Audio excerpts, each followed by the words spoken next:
தமிழ்நாட்டில் இருக்கிற ஒவ்வொரு வீட்டில இருந்தும் ஒலிக்கிற குரல், ஒட்டுமொத்த உலகெங்கும் வாழும் ஒவ்வொரு தமிழ் வீட்டிலிருந்தும் எழும் குரல். இந்த சினிமா என்கிற மாபெரும் கலை ஆயுதத்தின் வாயிலாக சாதி, மதம், இனம், பாலினம், மொழி கடந்து இந்த நாட்டின் மூளை முடுக்கெங்கும் ரசிகர்களாக இருந்து தோழர்களாக நம்மோடு பயணிக்க துவங்கியுள்ள அனைவரோடும் இணைந்த ஒவ்வொரு மனிதருக்காகவும் ஒலிக்கிற உரிமை குரல். மாநில உரிமைக்காக, பெண் உரிமைக்காக, சமூக நீதிக்காக, சமநீதிக்காக, மதச்சார்பின்மைக்காக உண்மையா ஒலிக்கிற குரல். அதனால் இந்த குரலுக்கு எதிரா இன்னும் இன்னும் எத்தனை எத்தனை குரல்கள் வந்தாலும் ஓங்கி ஒலிக்குமே தவிர ஒரு நாளும் ஓயவே ஓயாது. Yes, it is an unstoppable voice, an unstoppable force.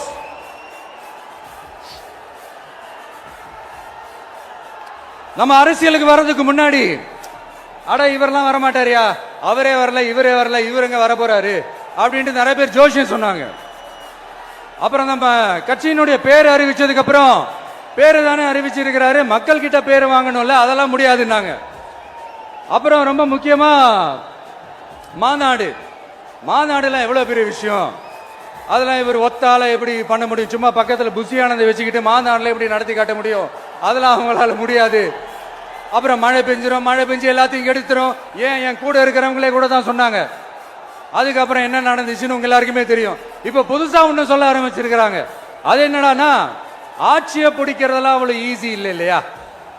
இப்ப அதெல்லாம் விட்டாங்க, இப்ப இங்க வந்துட்டாங்க. இவர் நேரா ஷூட்டிங்ல இருந்து வருவாராம், வந்து ஆட்சியை பிடிப்பாராம். அது எப்படி இவராலே முடியும், அவராலே முடியல, இவராலே முடியல, அவருக்கு அத்தனை வருஷம் ஆச்சு, இவராலே எப்படி முடியும் ஒரு பக்கம். இன்னொரு பக்கம் கூட்டம்லாம் ஓகே தான், அது எப்படி ஓட்டா மாறும் அப்படின்றது இன்னொரு பக்கம். இப்படி கதை, திரைக்கதை, வசனம், இயக்கம், பாடல்கள்,